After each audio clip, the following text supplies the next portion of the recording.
Everyone and welcome back. हम discuss कर रहे थे केवीएस पीजीटी बायोलॉजी 2014 के क्वेश्चंस को। हम ऑलरेडी 25 क्वेश्चंस को डिस्कस कर चुके हैं। अगर आप लोगों ने वो नहीं देखे हैं तो आप प्रीवियस वीडियो में जाकर देख सकते हो। आज हम नेक्स्ट 25 क्वेश्चंस को करेंगे, यानी कि from question number 26 to 50। So start करते हैं हम आज की वीडियो। आज का पहला क्वेश्चन है, dark reaction of photosynthesis occurs in membrane of stroma lamella, stroma of chloroplast outside lamella, space between the two membranes of chloroplast, या फिर thylakoid membrane of grana। तो सबसे पहले हम बात कर लेते हैं क्लोरोप्लास्ट के स्ट्रक्चर की। क्लोरोप्लास्ट होता कैसा है? क्लोरोप्लास्ट एक डबल मेम्ब्रेन ऑर्गन है जिसमें एक आउटर मेम्ब्रेन है और एक इनर मेम्ब्रेन है। इसके अलावा एक और थर्ड मेम्ब्रेन हम कह सकते हैं इसमें होती है, जो कि हाईली फोल्डेड होती है, और इसे हम कहते हैं थाइलाकॉइड मेम्ब्रेन। इसी थाइलाकॉइड मेम्ब्रेन का जो अनफोल्डेड रीजन होता है उसे हम कहते हैं लैमिना। थाइलाकॉइड मेम्ब्रेन के अंदर होता है ल्यूमेन, और थाइलाकॉइड मेम्ब्रेन्स के बाहर का ये जो रीजन होता है इसे हम कहते हैं स्ट्रोमा। फोटोसिंथेसिस में दो रिएक्शंस होती हैं, एक होती है लाइट रिएक्शन और दूसरी होती है डार्क रिएक्शन। लाइट रिएक्शन में सोलर एनर्जी को ट्रैप किया जाता है और उससे एटीपी और एनएडीपीएच का फॉर्मेशन किया जाता है। और लाइट रिएक्शन जो है ये होती है थाइलाकॉइड मेम्ब्रेन्स पर। अगर मैं बात करूं डार्क रिएक्शन की, तो ये जो एटीपी और एनएडीपीएच का फॉर्मेशन लाइट रिएक्शन में हुआ था, इन्हीं को यूज करके कार्बन को फिक्स किया जाता है। कार्बन डाइऑक्साइड और वाटर का यूज करके डार्क रिएक्शन में बनाए जाते हैं कार्बोहाइड्रेट्स। सो डार्क रिएक्शन में कार्बन डाइऑक्साइड का रिडक्शन होता है, कार्बन डाइऑक्साइड को फिक्स किया जाता है in the form of carbohydrates, जो कि शुगर की फॉर्म में स्टोर हो जाते हैं इन प्लांट्स। और इन शुगर मॉलिक्यूल्स को लेटर ऑन ट्रांसपोर्ट किया जाता है to the different regions of plant to provide energy. और अगर डार्क रिएक्शन की मैं बात करूं तो डार्क रिएक्शन जो है ये होती है स्ट्रोमा रीजन में। तो आपका जो करेक्ट ऑप्शन है वो है B, that is stroma of chloroplast outside lamella. Next question में पूछा गया है, two words comprising binomial nomenclature are family and genus, order and family, genus and species, या फिर स्पीसीज एंड वेराइटी। तो अगर बायनोमियल नॉमेनक्लेचर की बात की जाए तो बायनोमियल नॉमेनक्लेचर में जो ऑर्गेनिजम्स के साइंटिफिक नेम होते हैं वो दो वर्ड से मिलकर बने होते हैं। फॉर एग्जाम्पल अगर मैं बात करूं रोज के साइंटिफिक नाम की, तो रोज का साइंटिफिक नाम होता है रोजा इंडिका। तो यहाँ पर रोजा आ जाएगा हमारा जीनस और इंडिका आ जाएगा स्पीशीज। जीनस जो है वो ऑर्गेनिजम्स के लिए सेम रह सकता है, लेकिन स्पीशीज जो है वो चेंज भी हो सकती है। तो आपका करेक्ट ऑप्शन है सी। नेक्स्ट क्वेश्चन में पूछा है, birds differ from bats in the absence of homothermy, four chambered heart, trachea, या फिर डायफ्रागम। अगर मैं बात करूं होमोथर्मी की, तो होमोथर्म्स ऐसे ऑर्गेनिजम्स होते हैं जो अपने बॉडी के टेम्परेचर को मेंटेन रख सकते हैं, यानी कि इन्वायरमेंट के टेम्परेचर के चेंज होने के साथ उनकी बॉडी का टेम्परेचर चेंज नहीं होता। फॉर एग्जाम्पल अगर मैं ह्यूमन बींग्स की ही एग्जाम्पल लूँ, जैसे आप सब लोग ह्यूमन बींग्स हो, जाहिर सी बात है ह्यूमन बींग्स हो तभी मेरी वीडियो देख रहे हो। तो अगर बाहर बहुत ज़्यादा सर्दी हो जाती है तो क्या आपकी बॉडी का टेम्परेचर लो हो जाता है? क्या आपकी बॉडी के अगर बाहर बर्फ़ पड़ रही है तो क्या आपके शरीर के अंदर भी बर्फ़ पड़ने लगती है? ऐसा नहीं होता ना। तो हम लोग अपनी बॉडी का टेम्परेचर जो है वो मेंटेन करके रख सकते हैं। तो होमोथर्मी जो है ये बर्ड्स भी शो कर सकते हैं और मैमल्स भी शो करते हैं, यानी कि मैमल्स और बर्ड्स दोनों के दोनों जो है वो होमोथर्म्स हैं। और होमोथर्म्स को हम ईजी लैंग्वेज में बोलते हैं वार्म ब्लडेड एनिमल्स। तो यहाँ पे आपसे पूछा कि बर्ड्स जो है वो बैट से कैसे डिफर करते हैं। तो बैट जो है ये मैमल्स में आता है। अब आप लोग बोलोगे कि मैं पागल हो गई हूँ, बैट तो उड़ता है, ये मैमल्स में कैसे आता है? तो बैट जो है ये इकलौता इकलौता ऐसा मैमल है जो कि उड़ सकता है। इसे मैमल्स की कैटेगरी में इसलिए रखा है क्योंकि ये विविपेरस है, यानी कि it gives birth to young ones, ये एग्स ले नहीं करता। वहीं अगर मैं बर्ड्स की बात करूं तो बर्ड्स ओविपेरस होते हैं, यानी कि वो एग्स ले करते हैं। तो बैट तो ओविपेरस नहीं है। इसके अलावा बैट्स के पास जॉज होते हैं और साथ ही साथ शार्प टीथ होते हैं। लेकिन अगर मैं बर्ड्स की बात करूं, बर्ड्स के पास तो बीक होती है, उनके पास जॉ या फिर शार्प टीथ जो है वो नहीं होते। और इसके अलावा it is only mammal that can fly. अब यहाँ पे फर्स्ट ऑप्शन तो आप लोगों को क्लियर हो गया होगा। अगर मैं सेकंड ऑप्शन की बात करूँ, 4 चैम्बर्ड हार्ट, तो बर्ड्स और मैमल्स दोनों के पास ही 4 चैम्बर्ड हार्ट होता है। ये ऑप्शन भी इनकरेक्ट है।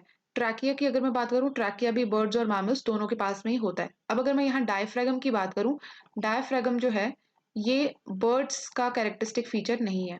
बर्ड्स के अंदर डायफ्रैगम एब्सेंट होता है, बट मैमल्स के अंदर डायफ्रैगम प्रेजेंट होता है। ये कैरेक्टरिस्टिक फीचर होता है मैमल्स का। तो यहाँ पर डायफ्रैगम जो है ये बर्ड्स को और बैट्स को एक दूसरे से अलग बनाता है। So D is your correct option. Next question में आपसे पूछा है what is the full form of BOD. तो ये एक सीधा सीधा क्वेश्चन है। बीओडी की फुल फॉर्म होती है बायोलॉजिकल ऑक्सीजन डिमांड। तो यहाँ पर आपका कौन सा ऑप्शन जो है वो सही है। So B option is your correct option. Next is female gamete in angiosperms is microscopic and represented by. अगर आपसे पूछा है कि फीमेल एंजियोस्पर्म्स में जो फीमेल गैमीट है वो माइक्रोस्कोपिक होता है और उसे हम क्या कहते हैं। सो फीमेल गैमीट जो है उसका स्ट्रक्चर कुछ ऐसा होता है। ये प्रेजेंट रहता है ओव्यूल के अंदर और इसे हम कहते हैं embryo sac. So D is your correct option. Ovule नहीं होगा क्योंकि ओव्यूल के अंदर एम्ब्रियो सैक प्रेजेंट होता है जिसे हम फीमेल गैमीट बोलते हैं। मेगास्पोर मदर सेल भी नहीं होगा, न्यूक्लियस तो बिल्कुल भी नहीं होगा। सो इस तरह का स्ट्रक्चर होता है फीमेल गैमीट का। और यहाँ पर 3 सेल्स प्रेजेंट होते हैं जिन्हें हम कहते हैं एंटीपोडल सेल्स। मैं एपीज लिख देती हूँ, एपी सेल्स लिख लेती हूँ यहाँ पे, एंटीपोडल सेल्स बोलते हैं। एक सेंट्रल सेल प्रेजेंट होता है जिसके अंदर 2 न्यूक्लियाई होते हैं, 2 सिनर्जिड्स प्रेजेंट होते हैं माइक्रोपाइलर एंड पर, और एक एग सेल प्रेजेंट होता है। और ये जो रीजन है यहाँ पर जहाँ पर एग सेल प्रेजेंट होता है इसे हम कहते हैं माइक्रोपाइलर रीजन या फिर सिंपली माइक्रोपाइल। और यहीं से क्या होता है, पोलन ट्यूब की एंट्री होती है। नेक्स्ट क्वेश्चन में आपसे पूछा है कॉर्पस ल्यूटियम सेक्रीट्स। कॉर्पस ल्यूटियम जो है ये क्या सिक्रीट करता है। पहले तो जानना ये जरूरी है कि कॉर्पस ल्यूटियम होता क्या है। तो अगर आप लोगों ने ओवम का स्ट्रक्चर पढ़ा होगा तो आप लोगों ने देखा होगा कि जो एग होता है या फिर जो ओवम होता है उसके आगे पीछे बहुत छोटे छोटे से बहुत सारे फॉलिकुलर सेल्स प्रेजेंट होते हैं। ये जो फॉलिकुलर सेल्स होते हैं इन्हें हम ग्राफियन फॉलिकल्स भी बोलते हैं। अब इन ग्राफियन फॉलिकल्स के अंदर प्रेजेंट है हमारा सेकेंडरी oocyte या फिर जिसे हम ओवम या एग भी बोलते हैं। अब जब ये एग यहाँ से रिलीज हो जाएगा तो ये जो ग्राफियन फॉलिकल है ये रह जाता है एम्प्टी। और ये ग्राफियन फॉलिकल जो है अब इसको हम कहते हैं कॉर्पस ल्यूटियम। और ये जो कॉर्पस ल्यूटियम है ये सेक्रेट करता है प्रोजेस्टेरॉन। अगर फर्टिलाइजेशन होती है और प्रेगनेंसी होती है तो प्रोजेस्टेरॉन जो है, कॉर्पस ल्यूटियम से जो प्रोजेस्टेरॉन आता है ये प्रेगनेंसी को मेंटेन करने में हेल्प करता है। So C is your correct option. Next question में आपसे पूछा है the nutritive cells found in the seminiferous tubule are. Seminiferous tubules के अंदर न्यूट्रिटिव सेल्स प्रेजेंट होते हैं, उन्हें हम क्या बोलते हैं। तो अगर मैं फर्स्ट ऑप्शन की बात करूं लेडिग सेल्स की, तो लेडिग सेल्स जो हैं ये टेस्टोस्टेरोन सिक्रिएट करते हैं जो कि सेकेंडरी सेक्सुअल कैरेक्टर्स को मेंटेन करने में हेल्प करता है। अगर मैं स्पर्मेटोगोनियल सेल्स की बात करूं तो ये स्पर्म्स का प्रोडक्शन करते हैं। क्रोमैफिन सेल्स की अगर मैं बात करूं तो क्रोमैफिन सेल्स यहाँ पे बिल्कुल डिफरेंट हो जाते हैं क्योंकि इनका काम होता है न्यूरो हार्मोन्स बनाना। ये 2 न्यूरो हार्मोन्स बनाते हैं, एपिनेफ्रिन और नॉर एपिनेफ्रिन। और अगर मैं बी ऑप्शन की बात करूं यानी कि सर्टोली सेल्स, तो सर्टोली सेल्स का काम होता है to provide nourishment to the spermatozoa. So B is your correct option. Seminiferous tubules के अंदर सर्टोली सेल्स प्रेजेंट होते हैं जो कि डेवलपिंग स्पर्मेटोजोआ को नरिशमेंट प्रोवाइड करते हैं। Next question is which one is released from the ovary. Ovary से इनमें से क्या रिलीज होता है, primary oocyte, secondary oocyte, ovum या फिर ओगोनियम। यहाँ पे आपका जो करेक्ट ऑप्शन है वो है सेकेंडरी oocyte, क्योंकि जब एग ओवरी से रिलीज होता है तो वो सेकेंडरी oocyte स्टेज पर होता है। प्राइमरी oocyte नहीं होगा क्योंकि प्राइमरी oocyte जो है इसमें अभी मियोसिस जो है वो कंप्लीट नहीं हुई। Next question is middle piece of mammalian sperms contain. Mammalian sperm जो है उसका जो मिडल पीस होता है उसमें क्या प्रेजेंट होता है। तो अगर मैं स्पर्म के स्ट्रक्चर की बात करूं तो कुछ ऐसा स्ट्रक्चर होता है। ये आ गई आपकी टेल, ये है मिडल पीस और ये है हेड रीजन। और ये जो कोनिकल पार्ट आपको सामने दिख रहा है ये है एक्रोसोम। तो अगर मैं मिडल पीस की बात करूं तो मिडल पीस के अंदर स्पाइरली कॉइल्ड माइटोकॉन्ड्रिया प्रेजेंट होता है। स्पर्म का जो मिडल पीस है वहां पर एक मॉडिफाइड माइटोकॉन्ड्रिया प्रेजेंट होता है जो स्पाइरल मैनर में प्रेजेंट होता है और इसका काम होता है स्पर्म को एनर्जी प्रोवाइड करना। किसके लिए? फीमेल जेनिटल ट्रैक्ट में स्विम करने के लिए और एग तक पहुंचने के लिए। So C option is your correct option. Next आपसे पूछा है contraceptive oral pills help in birth control by preventing ovulation, killing ova, killing sperms, forming barrier between sperm and ova. D option की अगर मैं बात करूं, डी ऑप्शन इनकरेक्ट है क्योंकि यहाँ पर लिखा है बैरियर मेथड। तो कॉन्ट्रासेप्टिव ओरल पिल्स जो है वो कोई बैरियर का फॉर्मेशन नहीं करते हैं, स्पर्म्स को किल भी नहीं करते हैं, ओवा को भी किल नहीं करते हैं। ये क्या करते हैं? ये ओवुलेशन को प्रिवेंट करते हैं। कैसे प्रिवेंट करते हैं? जो कॉन्ट्रासेप्टिव ओरल पिल्स होती हैं they are made up of hormones. ये हार्मोन से मिलकर बनी होती हैं और ये हमारी बॉडी का जो हार्मोनल बैलेंस है उसमें इंटरफेयर करती है। और हम जानते हैं कि जो ओवुलेशन का प्रोसेस होता है that is release of egg from ovary, it is totally controlled by hormones. तो जब हार्मोन्स इम्बैलेंस होंगे, हार्मोन्स ऊपर नीचे होंगे, तो ओवुलेशन जो है वो नहीं होगा। So A option is your correct option. Next question is maltose is an oligosaccharide made up of two monosaccharides. Carbohydrates के ऊपर मैंने वीडियोस भी बनाई है, अगर आप लोगों ने नहीं देखी आप लोग देख सकते हो मेरे चैनल पर। सो यहाँ पर आपसे पूछा है कि माल्टोज जो कि एक ओलिगोसेकेराइड है, ओलिगोसेकेराइड्स जो है ये ऐसे कार्बोहाइड्रेट्स होते हैं जो 2 से 6 शुगर यूनिट से मिलकर बने होते हैं। तो आपसे पूछा है कि जो माल्टोज है ये किन 2 मोनोसेकेराइड से मिलकर बने होते हैं। मोनोसेकेराइड्स जो हैं ये सिंगल सिंपलेस्ट कार्बोहाइड्रेट्स होते हैं और ये सिंगल शुगर से बने होते हैं। तो ये जो मोनोसेक्राइड्स हैं ये आपस में जुड़कर ओलिगोसेक्राइड्स और लेटर ऑन जब बहुत सारे मोनोसेक्राइड्स जुड़ते हैं तो पॉलीसेक्राइड्स बनाते हैं। पहला ऑप्शन है ग्लूकोज और फ्रुक्टोज, ये आपका इनकरेक्ट ऑप्शन है क्योंकि ग्लूकोज और फ्रुक्टोज मिलकर बनाते हैं सुक्रोज। फ्रक्टोज एंड फ्रक्टोज भी आपका इनकरेक्ट ऑप्शन है। डी ऑप्शन की बात करूं तो गलेक्टोज और ग्लूकोज जो है ये मिलकर बनाते हैं लैक्टोज। सो सी ऑप्शन जो है ये आपका करेक्ट ऑप्शन है, यानी कि glucose and glucose, 2 glucose monosaccharides यानी कि 2 ग्लूकोज जो है ये मिलकर आपस में बनाते हैं माल्टोस। नेक्स्ट क्वेश्चन में पूछा है काइजमेटा आर फर्स्ट सीन ड्यूरिंग। काइजमेटा जो है ये कब देखने को मिलते हैं? काइजमेटा क्या होता है? काइजमेटा जो है ये ऐसा स्ट्रक्चर होता है जिसकी फॉर्मेशन तब होती है जब होमोलोगस क्रोमोसोम्स के बीच में क्रॉसिंग ओवर होती है। डायग्रामेटिकली आप लोग ऐसे देख सकते हो, ये एक क्रोमोसोम है और ये आ गया आपका दूसरा क्रोमोसोम। तो ये जो क्रॉसओवर स्ट्रक्चर बना है इसे कहते हैं काइजमेटा और इसका फॉर्मेशन जो है वो पहली बार होता है डिप्लोटीन स्टेज में। So D option is your correct option. Next question में पूछा है the substance used in tissue culture medium for induction of shoots in callus is called. तो सबसे पहले अगर मैं टिश्यू कल्चर की बात करूं, टिश्यू कल्चर क्या होता है? टिश्यू कल्चर जो है ये एक ऐसा मेथड होता है जिसमें हम किसी प्लांट के कुछ सेल्स को या फिर टिश्यू को लेकर उससे एक नए प्लांट को ग्रो करते हैं। सो टिश्यू कल्चर में ये जो टिश्यू लिया जाता है इसको कल्चर मीडियम में रखा जाता है। कल्चर मीडियम में हम अलग अलग केमिकल्स और अलग अलग हॉर्मोन्स प्रोवाइड करते हैं जो कि इस टिश्यू की ग्रोथ में हेल्प करते हैं। इस टिश्यू से एक मास ऑफ सेल बनता है, mass of undifferentiated cells. Undifferentiated cells ऐसे सेल्स होते हैं जिन्होंने अब तक अपना कोई फंक्शन जो है वो गेन नहीं किया है, यानी कि उन्हें नहीं पता उन्हें रूट बनानी है, शूट बनानी है, लीव बनाने हैं, क्या बनाने हैं उन्हें नहीं पता। ऐसे सेल्स को हम कहते हैं अनडिफरेंशिएटेड सेल्स जिन्होंने अपना फंक्शन गेन नहीं किया है। इस अनडिफरेंशिएटेड मास ऑफ सेल्स को हम कहते हैं callus.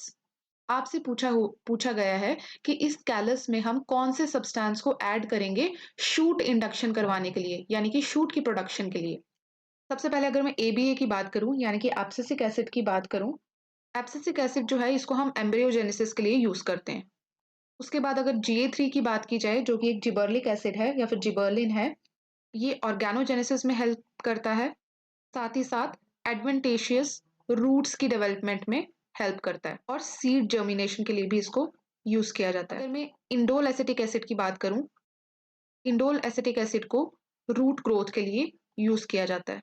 Kinetin is your correct option क्योंकि काइनेटिन को लो ऑक्सीजन कंसंट्रेशन के साथ में मिलाकर यूज किया जाता है for shoot development. So D option is your correct option. Next question में आपसे पूछा है the most common indicator organism that represent polluted water is. कौन सा ऑर्गेनिज्म है जो वाटर में पॉल्यूशन को इंडिकेट कर सकता है? अब इंडिकेटर ऑर्गेनिजम्स क्या होते हैं? इंडिकेटर ऑर्गेनिजम्स ऐसे ऑर्गेनिजम्स होते हैं जिनकी प्रेजेंस या एब्सेंस हमें इन्वायरमेंट में किसी सब्सटेंस की प्रेजेंस या एब्सेंस को इंडिकेट करती है। फॉर एग्जांपल जैसे यहाँ पर बात हो रही है तो वाटर में पॉल्यूशन है या नहीं, ये पता लगाने के लिए हम चेक करते हैं कि उस वाटर में कौन से ऑर्गेनिजम्स प्रेजेंट हैं या एब्सेंट हैं। यहाँ पर पूछा गया है कि वाटर पॉल्यूशन को इंडिकेट करने के लिए कौन सा जो ऑर्गेनिज्म है वो इंडिकेटर का काम करता है। तो यहाँ पे जो आपका करेक्ट ऑप्शन है वो है A option, which is E coli.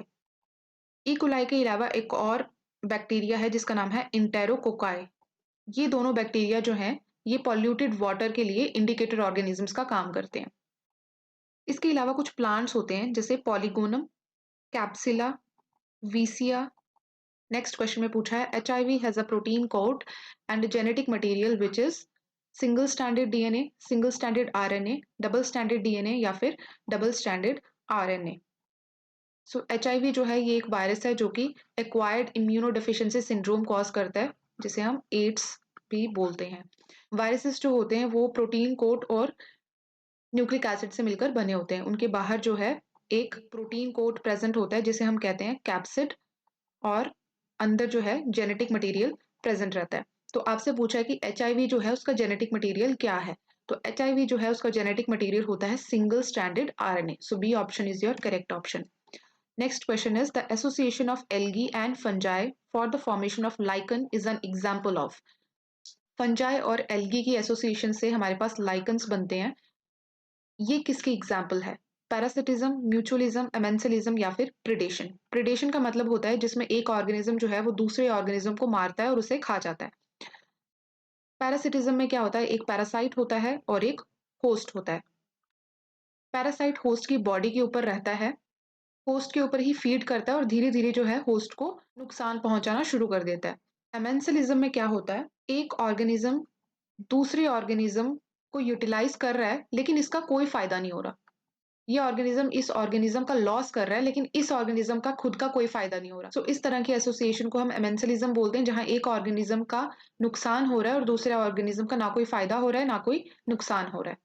अगर मैं म्यूचुअलिज्म की बात करूं, म्यूचुअलिज्म में क्या होता है, दोनों ऑर्गेनिजम्स जो हैं वो एक दूसरे से बेनिफिट ले रहे हैं। दोनों ऑर्गेनिज्म जो है वो एक साथ एसोसिएशन में रहते हैं और दोनों एक दूसरे से बेनिफिट लेते हैं। जैसे अगर मैं फंजाई और लाइक एल्गी की बात करूं, तो यहाँ पे क्या हो रहा है, एल्गी जो है ये फंगस के ऊपर फीड कर रही है और फंगस जो है वो एल्गी से शेल्टर ले रहा है। तो यहाँ पर एक म्यूचुअल एसोसिएशन है जिसे हम कहते हैं म्यूचुअलिज्म।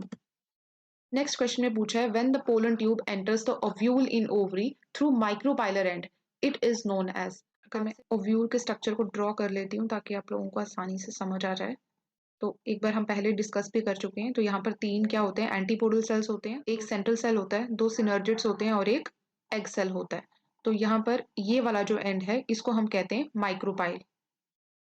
आपसे पूछा है कि जब माइक्रोपाइल से पोलन ट्यूब ओव्यूल में एंटर करती है तो इस प्रोसेस को क्या बोलते हैं। तो इस प्रोसेस को हम कहते हैं पोरोगैमी, और मोस्ट ऑफ द प्लांट्स में हमें यही देखने को मिलते हैं। ऑटोगैमी की अगर मैं बात करूं, ऑटोगैमी सेल्फ पॉलिनेशन के लिए यूज किया जाता है। माइक्रोपाइल एंड के जो अपोजिट एंड होता है उसे हम कहते हैं चेलेजा, और जब चेलेजर एंड से जो पोलन ट्यूब है वो एंटर कर जाए ओव्यूल के अंदर उसे हम कहते हैं चेलेजोगैमी। ये जो दो आपको लेयर्स दिख रही हैं इन्हें हम कहते हैं इंटैग्यूमेंट्स। जब इन इंटैग्यूमेंट्स के थ्रू पोलन ट्यूब जो है वो ओव्यूल के अंदर एंटर करे तो उसे हम कहते हैं mesogamy. Next question is zymogen cells of gastric glands produce. हमारे स्टमक के अंदर एक रीजन होता है जिसे हम कहते हैं फंडस। ये जो फंडस रीजन है इसमें जाइमोजन सेल्स प्रेजेंट होते हैं, और ये जो जाइमोजन सेल्स होते हैं ये जाइमोजन्स प्रोड्यूस करते हैं। अब ये जाइमोजन्स क्या होते हैं, ये जाइमोजन्स होते हैं पेप्सिनोजेन एंड प्रोरेनिन।